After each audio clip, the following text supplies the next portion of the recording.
Hi, welcome to the DIY Photo Organising podcast. I'm Fiona from Photo Helper. And I'm Chantal from Simply in Order Photo Organising. Imagine you can find any photo at any time at the click of a button. We are here to show you how. So let's get started.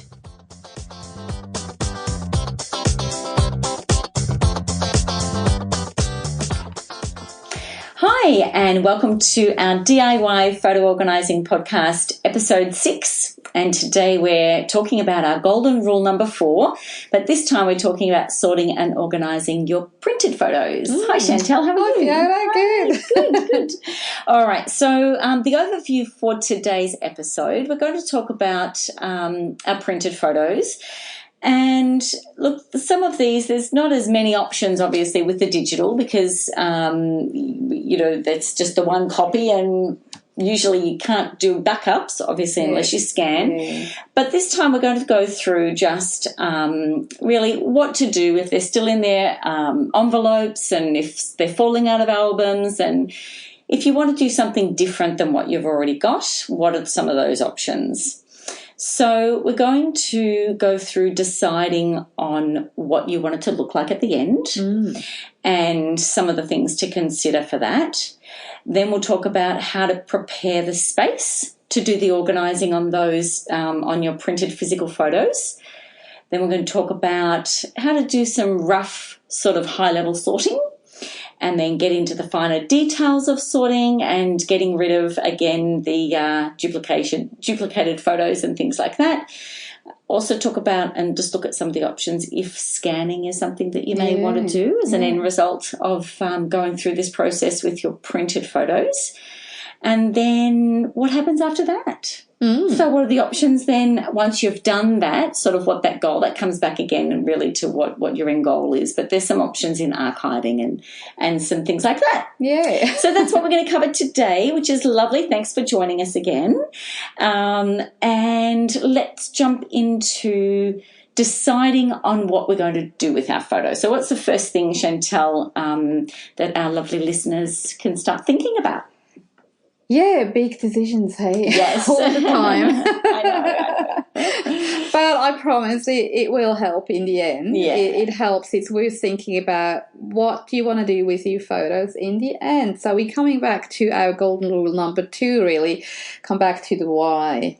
Yeah. And printed photos, as you already said, Fiona, is obviously a bit different from digital photos. One big difference might be the number. We're drowning in digital photos because it's become so easy to take photos, and most people don't have that many photo prints. But on the other hand, they're everywhere. They can be loose photos. They can still be in the envelope from the camera shot, not, never done anything with them. They could be in albums, even in negatives frames, too. That's another thing that we'll address slides, today too. If you extend it to movies, a lot of people still have the old reels, and there's a lot. So we've already gone through that step. So you've already gathered all these photos in whatever way they come. Yeah, like their hub from our so other that's our physical hub. This is the physical hub that we talked about. The printed photos hub. So, have a think about what do you want to do with these photos. Oftentimes, when I think back to clients I had in the past, it's scanning. It's clearly scanning so that they can be passed on and just saved too. And saved. So it's the, as we mentioned before, it's the only backup option we really have for printed photos to digitize them. Yeah. And especially in families where there might be more than one child, what do you do if you only got one print? Who gets it? Exactly. So it's easier to scan them, and then you can distribute as much as you want. It's so easy. Yeah. So often that's the big why. Sometimes it's also because people want to downsize. Albums are big and bulky. They're heavy. So that might be a reason. Or maybe the fear of losing them because they starting to get damaged.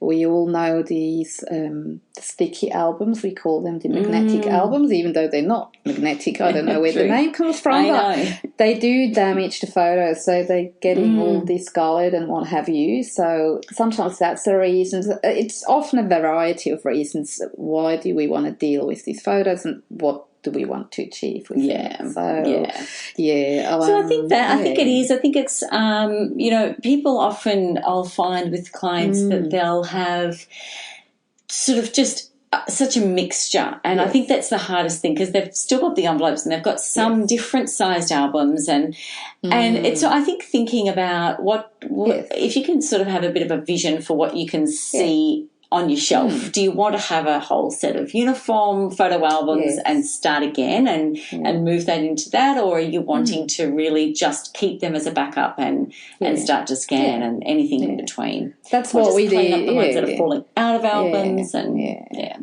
did when I travelled back to Switzerland 2 years ago to deal with my mom's photo collection. That was the reason behind it, was really because we 3 children. So our plan was to scan everything, which we did in the end, and then we just archived it. So for once, it was actually really good. She felt guilty for years, I know that, and she always mentioned it. I'm never doing anything with the photos. She felt guilty because she never made albums. There's only a few albums around in the family that were usually not made by her. But for once, that was actually a good thing, because it made it easier to sort them, to go through the prints, rather than, having them in albums. And because oftentimes when you do albums, we only put a few, like the best ones, in the album, and the rest is still sitting in an envelope or wherever. Yeah. And then you've got that whole confusion. So for once, it was actually good that it wasn't organised ever in years. It is true, because otherwise you're organising a half-organised something. So, that's good. Yeah. That's great. So when we make that decision, also, I think it's always important to kind of consider, especially if you do want to scan, what organising structure are you using in your digital photo hub. Right. If everything is chronological sorted in there, it obviously makes sense that you do the same thing with your printed photos.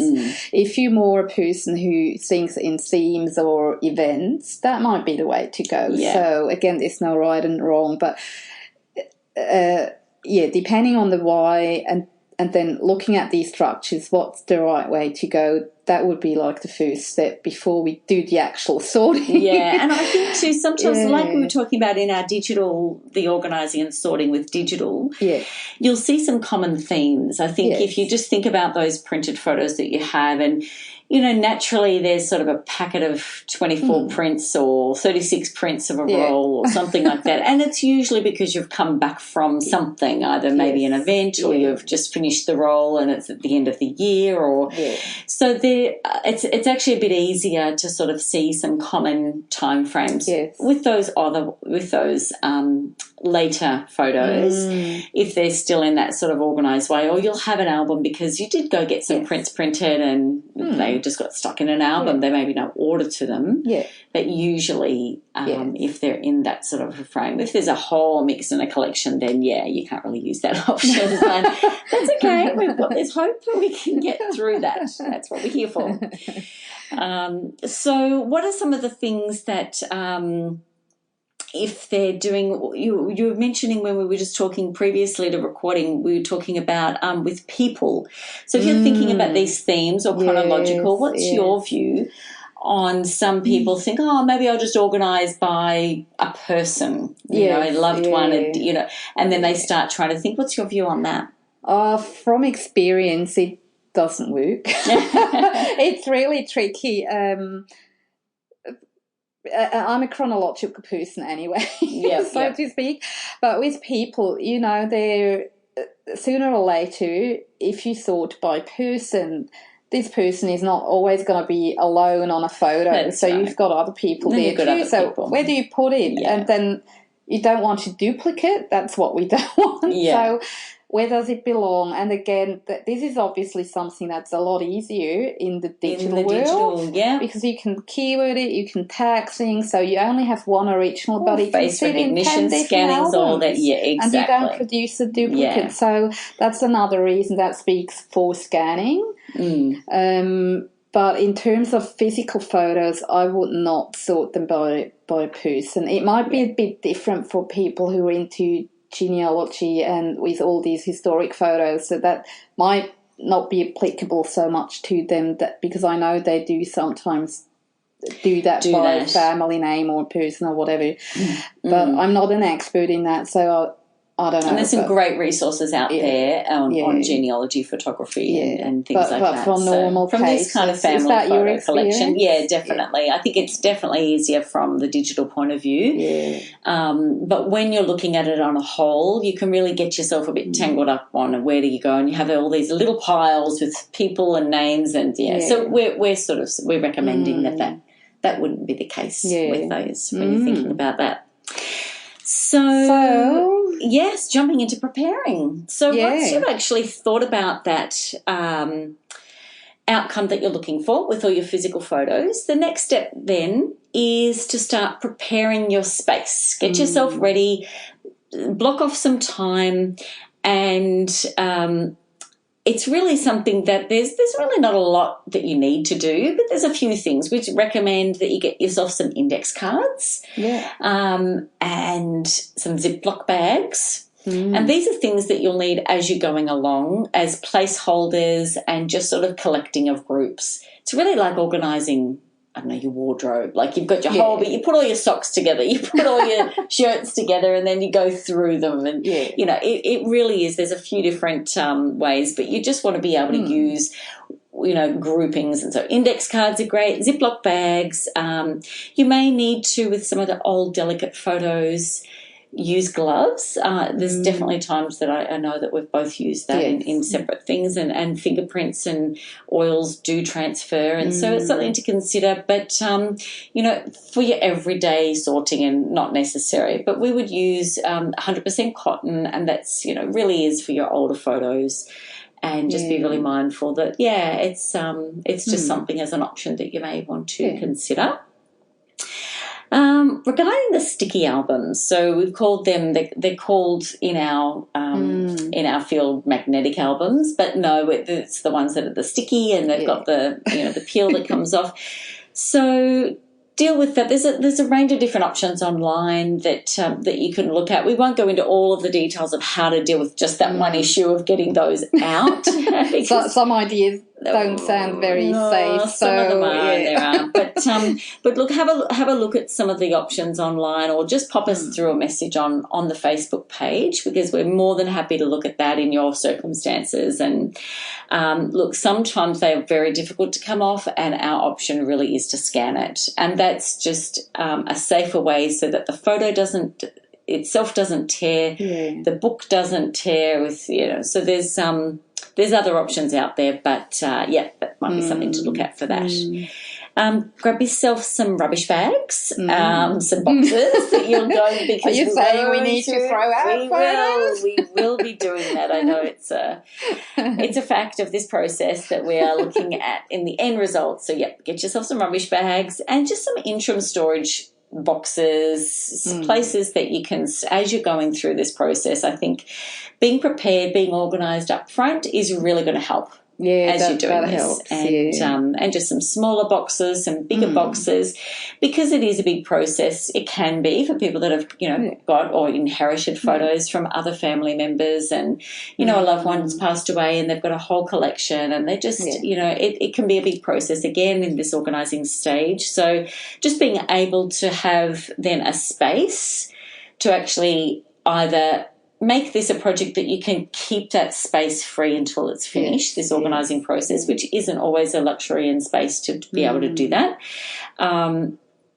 or a temporary space that you can lay everything out, and then when you pack it all up in the stage you're at, you've got little boxes and things like that. So just grab yourself some boxes and things to get yourself started. So we'll actually pop that list on the in the show notes. I think just a bit of a list of some of those things that we've covered, so that people don't have to try to take notes, especially if you're podcasting when you're driving or.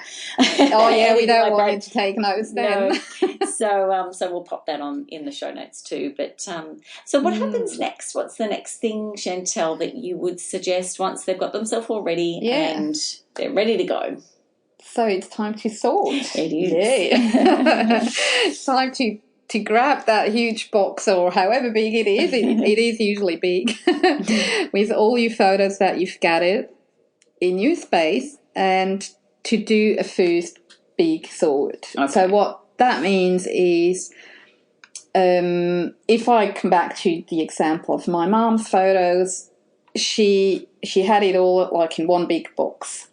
So you grab the first envelope or, loose photo, whatever, and you look at it, and in our case, we sorted chronologically.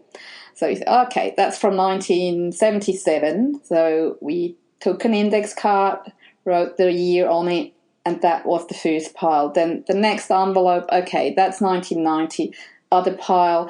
So we sorted by year, we threw it on the pile. That's the rough sort. So we didn't even look at the photos, especially not if they were like in an envelope and you know the year. We knew all of them obviously have been taken in a short span of time on that film roll, so they all belong together. So we didn't go in and look at the photos. They just go on that pile. So it's a rather quick process, really. Yeah. It's not the time to reminisce and look at the photos. Having said that, though, it's not always easy to keep it quick, because we all tend to do that, like, remember that, And it's such a lovely thing to do, because you haven't seen these photos for a long time, and this is a really beautiful chance to, just revisit some of those emotions and feelings and stuff. So we're very aware that can happen. So enjoy that moment and move through, and then, but really, I think this is where people can get stuck, can't they? That they pick up a pile and then an hour's gone by. And which is fine. They've enjoyed that, but their real goal, again, coming back to what you're doing this for, is so that in the long run they are organised, and you can sit down with those albums and really enjoy those photos and have family members. That and stuff. Time will come, exactly. But it's not quite here. So just allow that for that moment, but just know that you'll enjoy that group of that party, that wedding, that time vacation. Once they're all sorted. So maybe have a friend or something. That's what we recommend if you struggle with that, to stay on task and move through it at a fast pace, so to speak. It doesn't have to be the express train, but having a friend there sometimes helps, sometimes not, because sometimes friends are actually worse than we are ourselves, and they start to ask questions on something, and then before you know it, you've spent 2 hours and you've looked at 20 photos. It's like, you're not going to get anywhere. So, and look, there are, as a photo organiser, it's something that we both have done with clients too. So it's time sometimes someone that if you're struggling and you need some help, there's help out there. So we'll keep you on task. Yes, exactly. So just a rough sort, you're saying. That's just a rough sort. So we put it, again, if we come back to the chronological, we just put it in. You can even do decades first, very roughly. That might be even faster. And then you start going deeper and do 1 decade and fine-tune it and go into years, and then go further from there. That's what we're going to do next, the fine sorting. And what always happens when you do that rough first sort, so you really just grab one and start until the box is empty. Fantastic. I don't recommend it. It's up to you, but at this point in time, I wouldn't take apart any albums or frames. Just put them on the pile, and that's it for this moment. Perfect. And what will happen in every project I've seen so far, you've got to have a pile with unknown or uncertain, or however you want to call it. These are photos, again, chronological, that we wouldn't know which date. And again, don't try and find out and play detective. They're just going on that pile, and that's it. Move on. Perfect. So, okay. Yeah. That really is it's a great tip, I think, for people that are looking for some help on how to sort them out, because that time will come, and I think it's chunking down. Those just making sure that you've got that box cleared, and it's sort of started to resemble some piles, and an unknown is fine. So ideally you can leave out the piles, because as you can probably gather by now, this takes up space. So if you can leave out this project over a week or even 2 or 3 weeks, that's awesome. That's the ideal case. If you can't do that, that's where what you mentioned, Fiona, with the Ziploc bags and the temporary boxes, where that comes in if you need to pack away and continue the next day or whatever. Fantastic. And we're just also saying here too, we're not suggesting you leave things in Ziploc bags and stuff. This is just a temporary temperature. We'll talk about archiving and the best way to take care of the photos. But this is just a temporary process. For this moment in time, you are allowed to use a shoebox. If you want to keep the photos long term, no, you shouldn't. So, but for now, that's okay if it's only for a short while. Fantastic. So what's next? Right, so just say, so they've gone through the big box. We've got a few bigger piles of some decades and some sort of themes coming through. There might be a pile of weddings or something like that.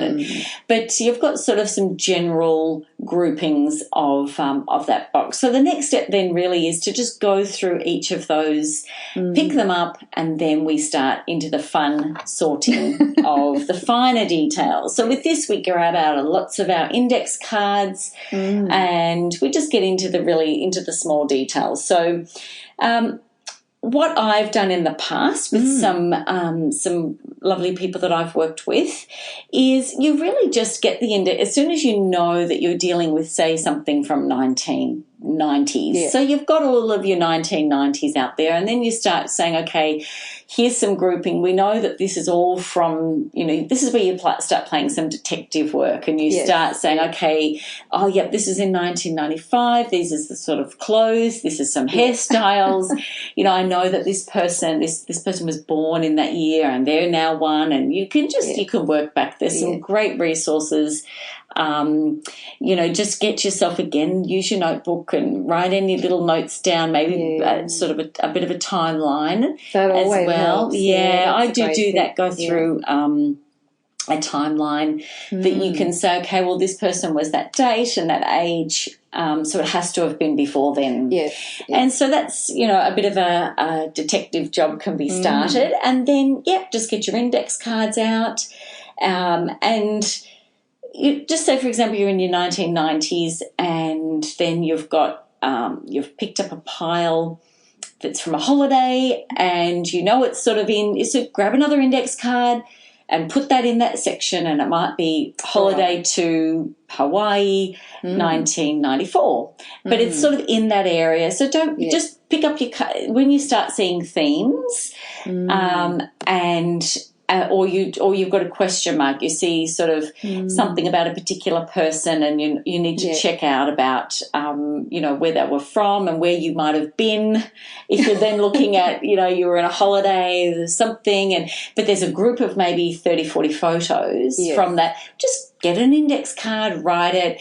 Just to start those groupings, I think it really starts to form a pattern, and then you can, again, you know what your end goal is, which is, as we always say, know what you're doing, what you want to see as the outcome, and then these sort of the process, and you'll be surprised, it's once you've gone through that thought process, it naturally it just takes shape.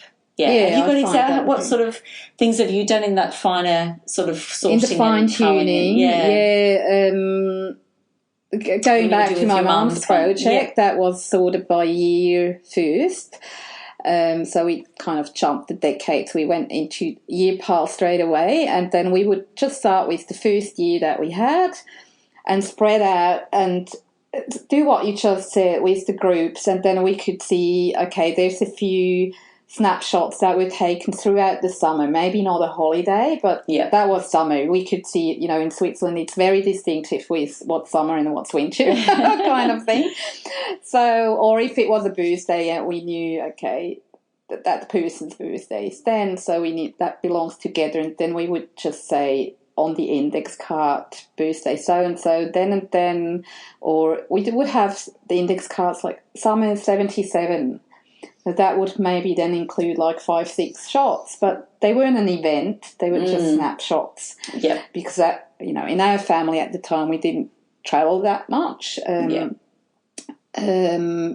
So that's how we worked through pile by pile. So did you do that fine sorting? Did you do your any deduplication at that point? Like when we came to that fine sorting within 1 year. So first we grouped them, and then when we had the smaller groups within the year, that's when we went through them again and threw out photos. Right. So that's when we did the culling, and we didn't have lots of duplicates really. Yeah. But there was a time where one would get a free copy of a film roll. So lots of people have duplicates of that era, but in our personal case, we didn't have many duplicates, but we got rid of a lot of photos. I was actually really proud of Mum because it can be a very emotional process. Definitely. It's and this is still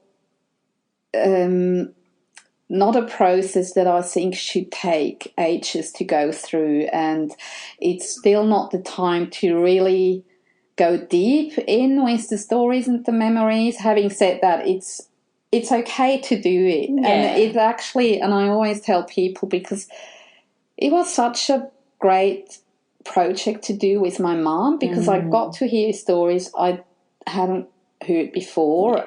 We had laughs, we had cries together, and it was just beautiful, and it is bonding too. So I always recommend to my clients, if they ask about these kind of things, that look, I really actually recommend do it if you have children.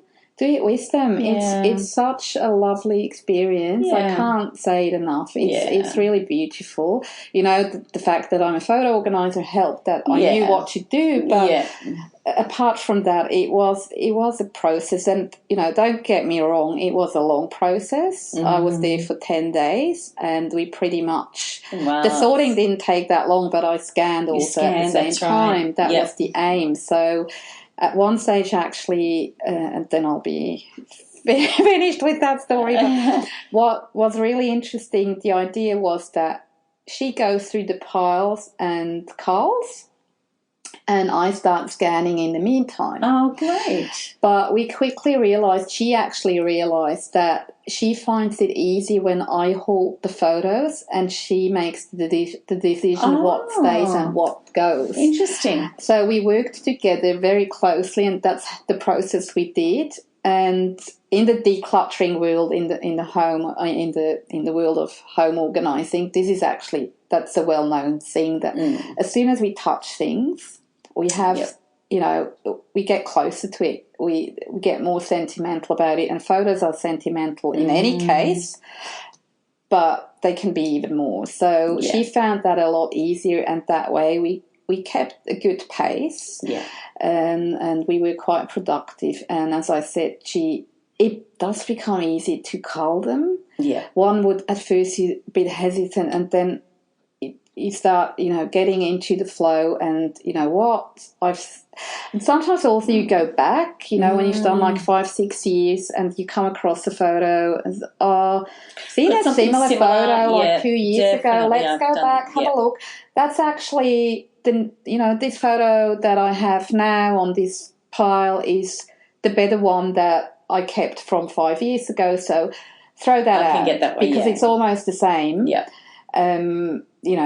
After 5 years, there might be a few more wrinkles, but who cares? So you do get a bit more rigorous culling. In that not process. everyone. Some really hang on to every photo, and if that's you, that's okay. Yeah. Again, there's no police that's gonna and tell I think you that's off. right, because when you go through that process, then at the end, you can when you're coming back to it, Yes. you've got an overall picture of what you're wanting and what's sort of naturally taking place, and then that's again when that step happens, and which is great, which is why we're really encouraging everyone that's wanting to get their photo organised and their printed photos organised, that there's just a bit of a pattern that happens, and to allow that process to happen, but again, not to draw it all out, not to get too detailed, but just take these best practices that we're talking about, really, and that flow will happen. And it is such, obviously we're photo organisers for a reason. We've got a podcast, DIY photo organising, for a reason. We just really encourage you to just do this process, and sometimes listening is just jump in and just get started, and all right, so we say that we've done all of that organising. You've gone through those processes. You're starting to then go into the deeper detail of getting your photos, get sorting through and deleting and removing and all of those kind of getting rid of all of that. What happens once that's been done and they've gone through that is we need to look at deciding as to whether or not they're going to scan. Yeah. So, because you're not going to scan. You did that along the way, which is perfect, because you had that clear goal and you had some of those options and things. Yeah. But we need to get rid of all those duplicates and find out which ones. And so, look, when we're doing scanning, there's a few options, and we definitely have a lot more coming up with scanning and those options, and with a separate podcast. Yes, yeah. But just a bigger picture in scanning. Look, there's a lot of places you can outsource. You can take it to a scanning place. You can go down to an Office Works or some kind of like a stationary style type shops that have scanning, and you can drop them off. People can send them overseas. And we're not saying what's right or wrong with that, but there are do-it-yourself options as well, and then there's outsourcing. So just have a look at some of those options, and we'll go into that in a bit more detail. But just be aware that that can be part of this process in sorting out your photos. Yes. So if you have any questions on that at this stage, then, again, just pop it in the Facebook page. And we both offer scanning a service anyway. We do, so we do have, and there's big scans and smaller scans. You can scan the whole page of an album. You can scan the individual photos of an album. There's a lot of different levels of scanning as far as the quality. We jump into even scanning of negatives and slides, and it really is a big issue. It's a can of worms. Yeah. So once we've got the piles and we've got the scanning and we've got the photos and you're starting to see the trends, really then the goal next would be, what are you going to do once they've actually been sorted? What are those options? What are those options? As far as archiving and keeping them. So what are some of that? What did you end up doing with your mum? After scanning, we archived them in archival boxes. Okay. They basically look like a shoebox, but they're of proper archival material, so they're not going to damage the photos. Yep, and we've got some links actually chronologically in these boxes, and I love them. They're like, in these 10 days, we ended up scanning almost exactly 4,000 photos, which go back, the oldest one was from 1900. Fantastic. And it included a few documents like letters, not many, but there were some. And now this sits in 4 boxes, which, again, size of a shoebox. And before it was like in about 4 huge boxes and all over the shop. And it was such a really... the end result, when you've done it all, it's just so satisfying. I bet it is. Oh, it's so good. I know. I've it's seen so that good. too with other people. Have you? It is. Oh, it's and because it is. It's. I mean, there's a reason why they started the project in the first place, and so to have that as an end result, it's So, what would most of your clients have done with their after I've had a few? Was it mostly scanning? They were. Yeah, some were scanning, but some of them really, it's just. being able to have them in a way that they can show, they're not needing at the moment to show other people. It was just for their own personal use. Right. Others has been that photos were inherited and they were to be distributed to family members, so scanning was involved with that. Yeah. They were actually also albums that scanned the full album.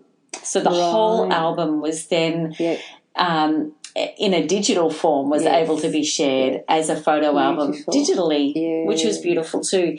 So, and we were talking before with archiving, so we've got some links that we'll be putting in the show notes to some companies as well, so that we can offer that that option as well for people. So now, once they've got some, just so that they're in a DIY photo organising sort of a project and they've got it all organised and scanned, where would you suggest as far as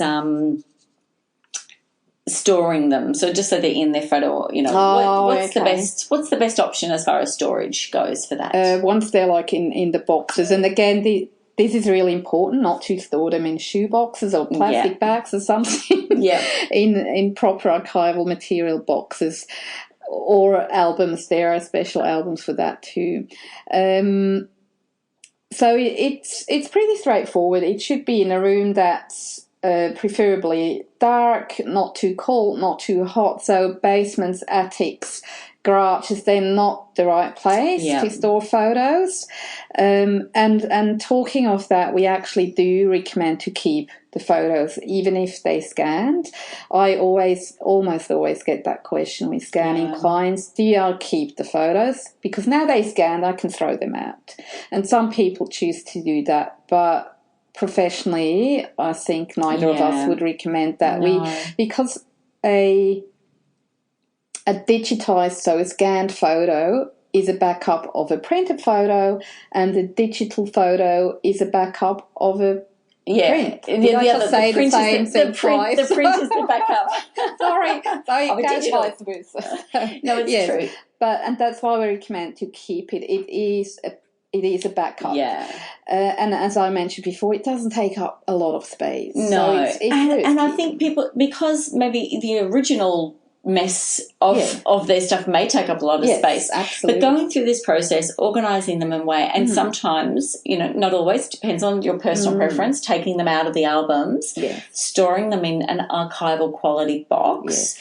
Is really going to be so much less space, and once the culling and the removing of all those sort of duplicates or similar photos is done, you'll be amazed really how much more compact it can be. So fantastic. That's great, Chantal. So I think we've really gone through, I think that it is another one of those projects with the, with their physical photos to go through, but I think hopefully we've provided some detail and some options and a bit of a structure and some of the tools and tips and tricks as to how to, get that process started and finished. I hope so. So again, just let us know if there's anything else. But anything else you want to add to that too, Chantal? Not really. Just really the encouragement that, what we always say, we do believe in you and you can do it. It sounds like a lot of work, and it is a lot of work, but it's feasible. You can do it. It's just take it slowly, step by step, and you'll get there. Thanks. Shall we? We'll finish up. Thanks. Yeah. I think that's it. Or do we go through that last summary? Just as a little bit of a summary at the end here. So what we've talked about today. So previously you had gathered all your printed photos, regardless whether they're loose or in frames or albums, whatever. You had that physical hub, and you have decided what you want to do with them in the end, what do you want to achieve, what's your why, and how you want to organise them, how you want to structure it. And you've sorted them, you've gone through it, rough sort, first one, put it in piles, and then go through the piles one by one and use the index card to label them rather than writing on the back of every photo, because that will be kind of a bit too time consuming. Absolutely, and not with a pen. If you're ever going to write on a photo, a soft pencil. Oh yes, please. Actually, I've got a link. There's a link. Yeah. We'll make sure we'll pop that in the notes. Yes, to let's do the that. ones that I use. Yeah. And yes, so very we'll good. pop them in. Yeah. We'll pop that in too. Yeah. So once it's all sorted and you've culled it, then it's the question whether you want to scan it. That would be the next step. And after that, what do you do with them? You archive them in boxes or in albums, or you pass them on. Yeah. Yeah, so and then you've got a beautiful, nice, neat, organised pile or stack or box and all done. No more loose packets and you know, the best is this is something you do once. Yes. It's a once off, so that's a big motivator too. It's not an ongoing thing. It's done. Okay, that's it. We're done for today. Thank you. So that's great. Thanks so much for listening in. Yeah, we'll see you again in the next episode. See you next time. Okay, bye. We hope you have enjoyed this episode of DIY photo organising and found some inspiration, useful tips and strategies to support your photo projects. We'd love to invite you to pop over to our Facebook page, DIY Photo Organising, and we welcome your questions, feedback and any future topics that you'd like us to cover. If there is someone you'd love to share this with, please click on share to help others take control of their photos too. Remember, have a look through our show notes for links to helpful information. I'm Fiona from Photo Helper. And I'm Chantal from Simply in Order Photo Organising. And remember, we believe in you and you can do this.